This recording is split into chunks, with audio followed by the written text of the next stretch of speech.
I'm Elaine Reyes at the United Nations headquarters in New York, and this is UN Insider. Coming up, a renewed push against gang violence in Haiti, an update on the situation in the Caribbean nation. Nearly 3/4 of the world's population lives in countries classified as water insecure or critically water insecure. Is the world going bankrupt when it comes to water? New alarm about the precious resource. We have made a lot of progress in reducing the loss of lives from disasters decade on decade. Saving lives and livelihoods. A discussion on reducing the risks associated with natural disasters. Next.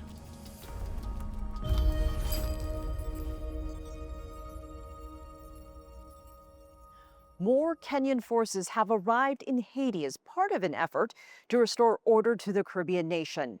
But gangs still control large parts of the capital, and many Haitians are living in dire conditions.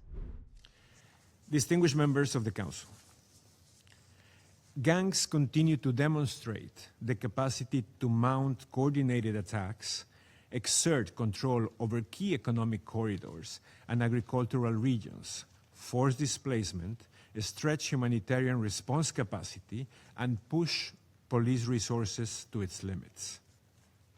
Intentional homicides in 2025 increased by nearly 20% compared with the more than 7,500 in 2024. Despite the continued violence, a special representative for Haiti says security forces have made some progress, reclaiming territory from gangs and reopening access to some roads. There is still a long way to go to reestablish order in the country. There is also concern about slow progress towards new elections. It has been a decade since a vote was last held.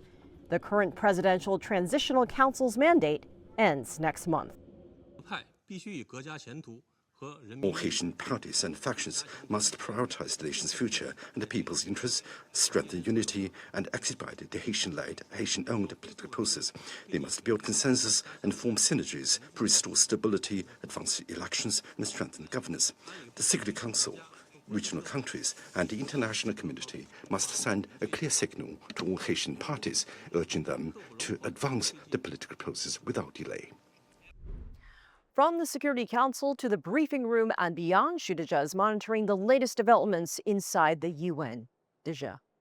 Yes, Elaine, though it's quite a day, but a lot has happened at the United Nations this week. So let's begin with something that may or may not be relevant to the UN, the Board of Peace.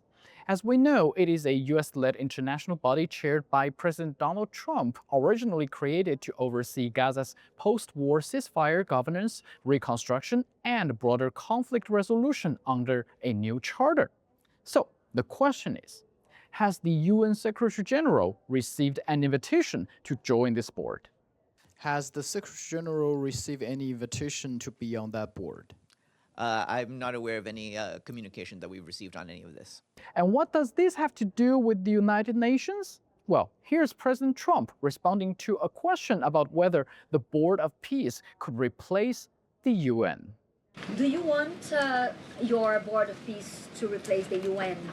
Well, it might. I mean, the UN just hasn't been very helpful. I'm a big fan of the UN potential, but it has never lived up to its potential. The UN should have settled every one of the wars that I settled. I never went to them. I never even thought to go to them. They should be able to settle those wars. They don't. I believe you got to let the UN continue because the potential is so great. So how does the UN react to the idea of a possible replacement? The UN has coexisted alongside any number of organizations. There are regional organizations, sub-regional organizations, various defense alliances around the world. Some of them we have relationship agreements with, some of them we don't. We would have to see, in terms of details, what the Board of Peace becomes as it actually is established, to know what sort of relationship we would have with it. Does the Secretary General intend to work with the Board of Peace on the particular issue of Gaza? You've seen what the Security Council resolution has been, And obviously, we work in line with that resolution. Is the UN facing an existential challenge? We'll be watching closely. But there is already a very real problem for UNRWA, the UN agency for Palestinian refugees. Israel has demolished structures inside UNRWA's East Jerusalem compound after seizing the site last year, an action the UN says violates international law. The Secretary General condemns in the strongest terms the Israeli authorities' actions to demolish the UNRWA Sheikh Jarrah compound. As he has repeatedly and unequivocally stated, including in his letter to the Prime Minister of Israel on the 8th of January 2026, the Sheikh Jarrah compound remains United Nations premises and is inviolable and immune from any form of interference.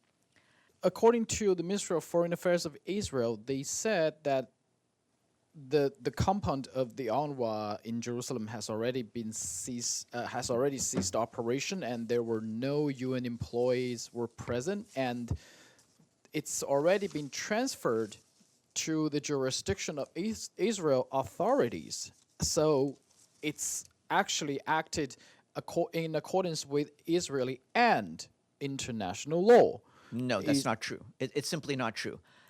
UNRWA leased its compound in East Jerusalem from Jordan in 1952. UNRWA has remained in exclusive possession of the compound without interruption until 1967 and continuously thereafter since Israel occupied the territory. Israel's occupation has been determined by the International Court of Justice to be unlawful. The ICJ and the UN General Assembly have directed that Israel's unlawful presence in East Jerusalem must end. The compound's a UN facility, and it's therefore inviolable under the Convention on Privileges and Immunities of the United Nations, which all UN member states are obliged to respect without exception. I also asked Israel's ambassador to the UN, Danny Denoon, for his response. There was a treaty with UNRWA that the Israeli government signed in the past. The Knesset passed legislation a year ago which terminated this agreement. So basically the host country decided to terminate the agreement with UNRWA. So those are the facts. Moreover, a year ago, when we passed that legislation, the UN ordered all UNRWA staff to move outside of Jerusalem. And they respected the legislation, and it was the right decision. And they moved them to Ramallah and mostly to Jordan. And they are not functioning today in Jerusalem. So this place was empty. And now we moved on to the next stage, which we will, it's a government, the land itself is owned by the government. Now to Syria. On Tuesday, Syria's ambassador to the UN, Ibrahim Olabi, announced a deal between Damascus and Kurdish-led Syrian Democratic Force. We will grant the Syrian Democratic Forces a 4-day period for consultations, internal consultations, to develop a detailed plan for the practical mechanisms for integrating the area. In the event of the agreement on that plan, the Syrian forces will not enter the centers of Hasaka and Qamishli cities and will remain on their outskirts until the detailed plan is finalized and a time frame has been put for the full integration of those areas. Under the agreement, the SDF has 4 days to decide whether to accept the offer. So what happens after those 4 days? What will happen if the 4 days negotiation time finished and there's no resolution for that? This is the third or fourth proposal that we have put forward. For us, we don't want to address hypotheticals. We would hope that this agreement holds. We're working with our partners at the United States to make sure that it holds.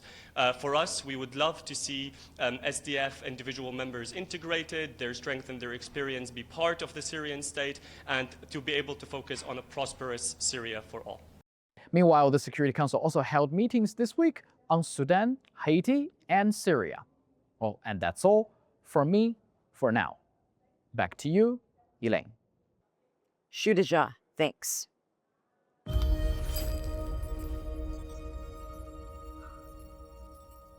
A new year at the UN means new challenges and new priorities. The Secretary General recently outlined his agenda for 2026. Let's be clear. The context is chaos.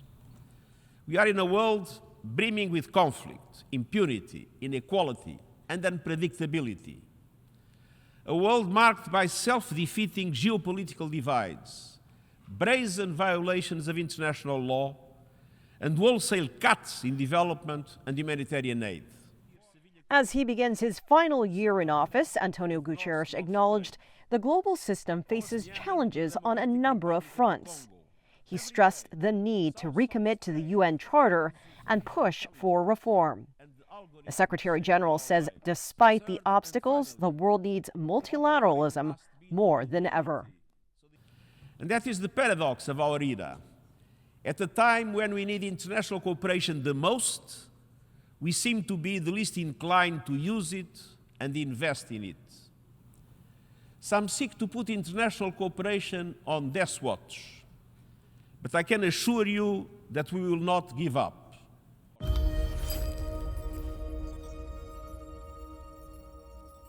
Let's take a look at some of the other issues on the UN's agenda. Nearly 3/4 of the world's population lives in countries classified as water insecure or critically water insecure. Over 2 billion people still lack safely managed drinking water. 3.5 billion lack safely managed sanitation, and about 4 billion people experience severe water scarcity for at least 1 month each year. A new report says the world has entered an era of global water bankruptcy. It calls for a shift in how we use and preserve water resources. Nearly 5,000 kilometers of roads have been damaged across 9 provinces, including the main road linking the capital Maputo to the rest of the country, which is currently inaccessible. Heavy rain has triggered major flooding in Mozambique. More than 500,000 people have been affected. There is growing concern about rising rates of disease and malnutrition related to the flooding. UN agencies are leading a vaccination push in Gaza. Workers are targeting children under the age of 3. More than 170 vaccination teams are involved in the effort. Coming up. Through global cooperation, we've achieved a great deal in reducing the loss of lives from disasters. UN Insider.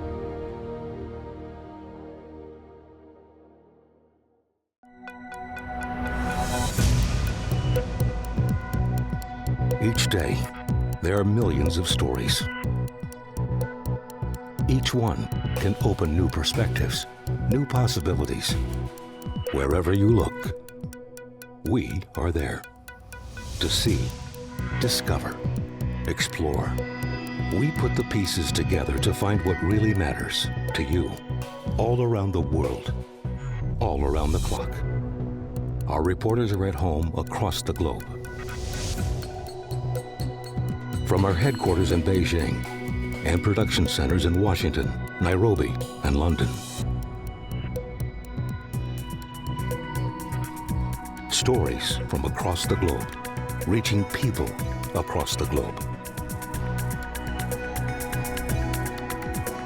CGTN. See the difference.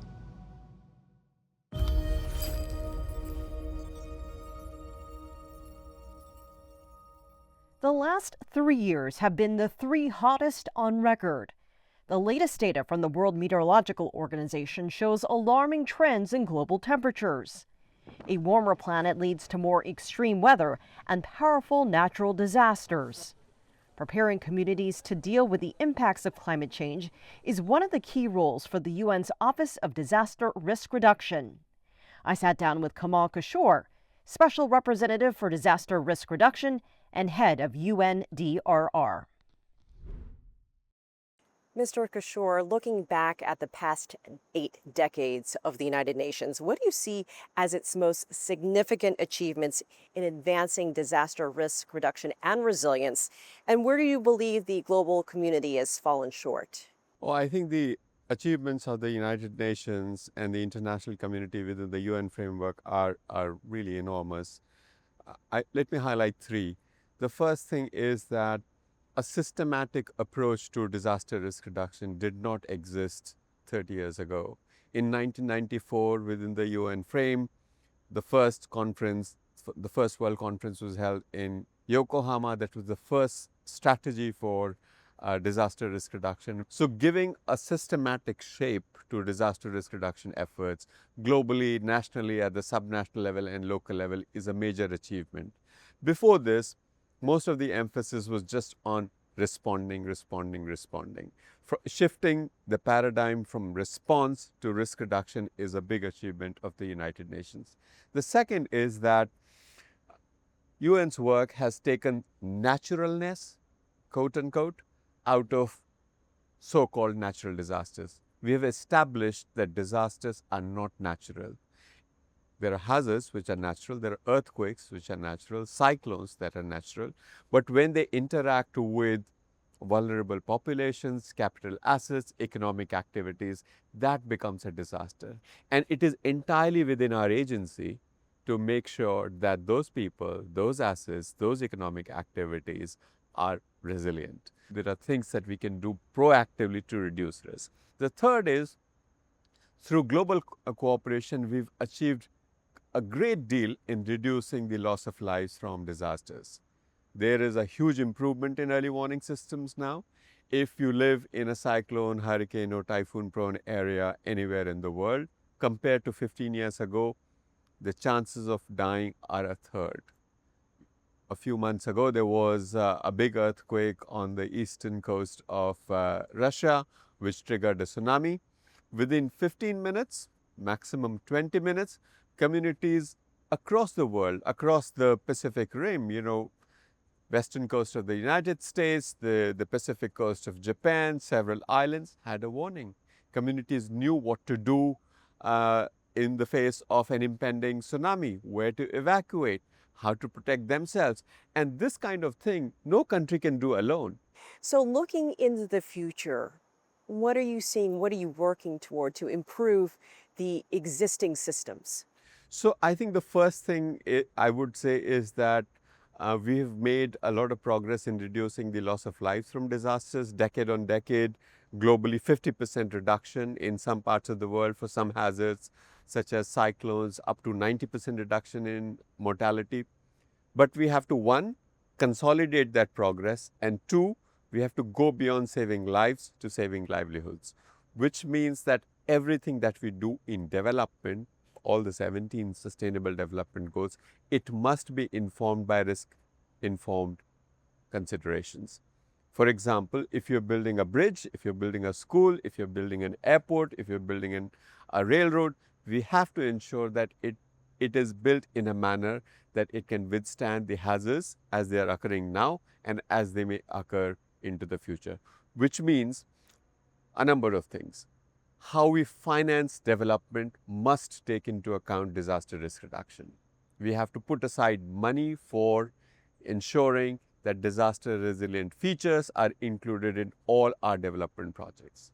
The second thing we need to do is we have to empower the local level much more. And the third is that when disasters occur, we do a very good job of responding to the disasters, but how do we make sure that while immediate response is good, long-term recovery and reconstruction is also good, so that we build back better, so that the bridge that is rebuilt, the school that is rebuilt, the hospital that is rebuilt, we do not lose it in the next disaster. We know how to do it, but we have to do a better job of it.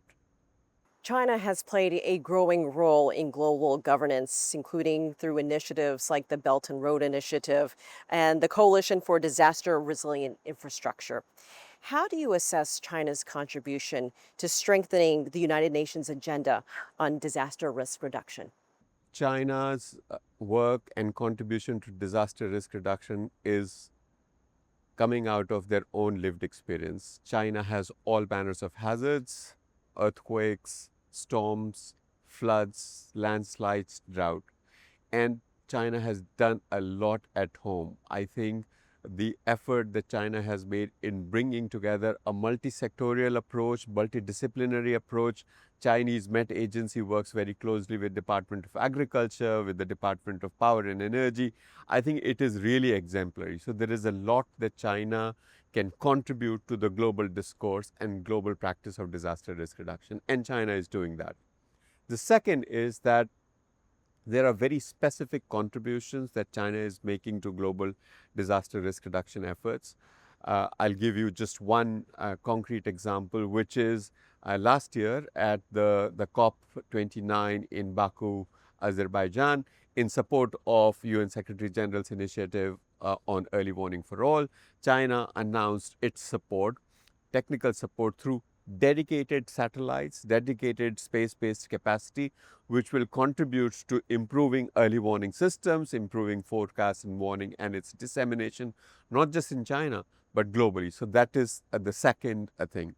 The third is that China is a major player in developing infrastructure, not just at home, but globally. And how do we ensure that that infrastructure is built to standards so that it can withstand disasters? There's a lot of technical know-how. We work, my agency, UN Office for Disaster Risk Reduction, works very closely with Chinese technical institutions across multiple disciplines, across earthquake engineering, engineering in the context of water-related hazards, hydraulic engineering, hydrology, and so on. So I think it is great that China brings to bear all of that technical capability to ensure that development work in other countries, as much as it is in China, is built to last, built to withstand hazards of all kinds.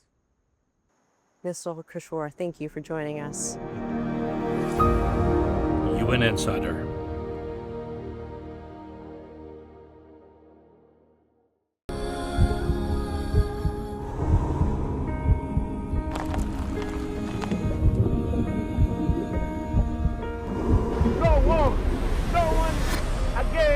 And holding guns. Word protesters.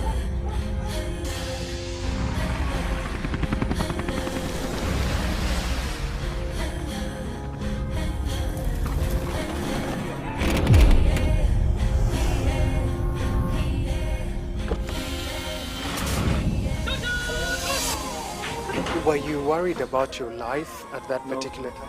Not at all. Excellency, thank you very much for your time. What is your assessment of the state of the continent today? Africa has the potential to power itself. Excuse me.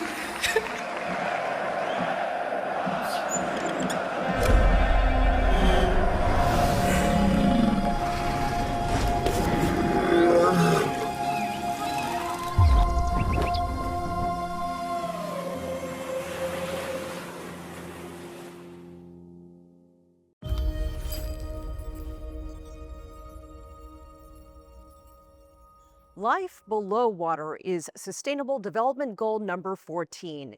It focuses on protecting and preserving marine ecosystems. And that includes efforts to save some of the largest inhabitants of the underwater domain, whales.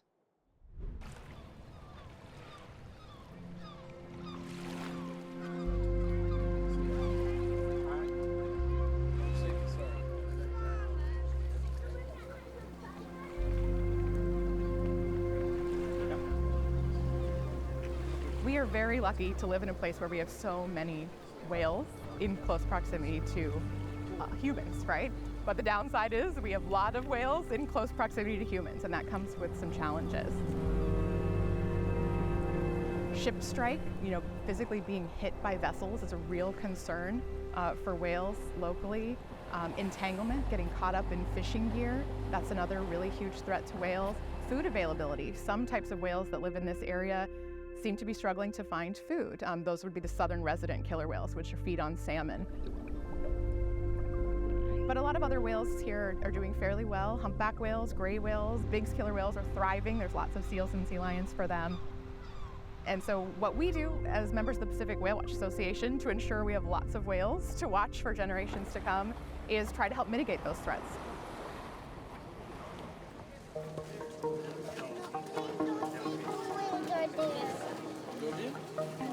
The Pacific Whale Watch Association is a community of ecotourism professionals, and we're dedicated to education, conservation, and responsible wildlife viewing here in Washington as well as in neighboring British Columbia.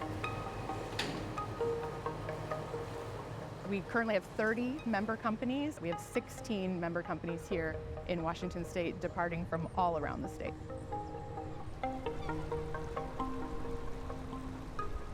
Whales have come a long way. 100 years ago, people were still hunting whales, and that damaged most of the whale population. So we're very glad to see that since the end of commercial whaling back in the 70s, they have rebounded, and we're seeing huge comebacks with whales like humpback whales, gray whales, the big scalar whales that I mentioned.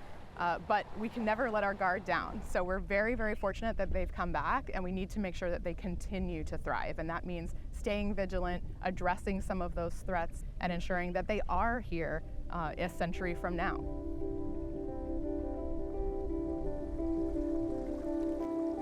Kind of right behind where the bulldozer is eating. Oh, yeah, look.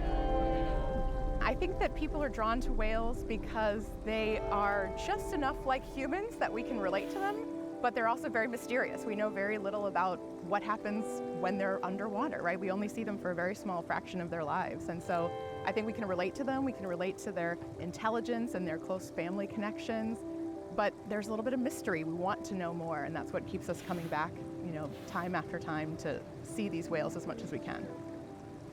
So we're gonna kind of slow down here and try to view them off of our left-hand side. I think one of the best things about being a professional whale watcher and being out there every day is that you're constantly surprised. You're constantly seeing fun little behaviors that you wouldn't expect. We're seeing, as we are able to watch these whales day after day, you get to kind of get a glimpse into their individual personalities.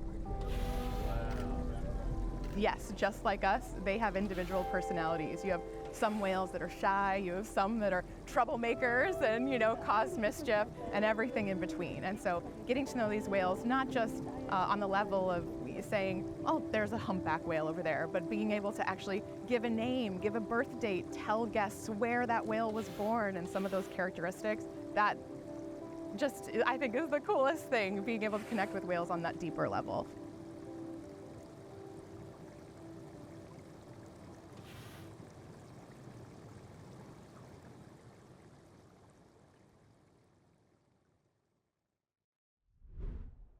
I'm Elaine Reyes at UN headquarters in New York. Thanks for being a UN Insider.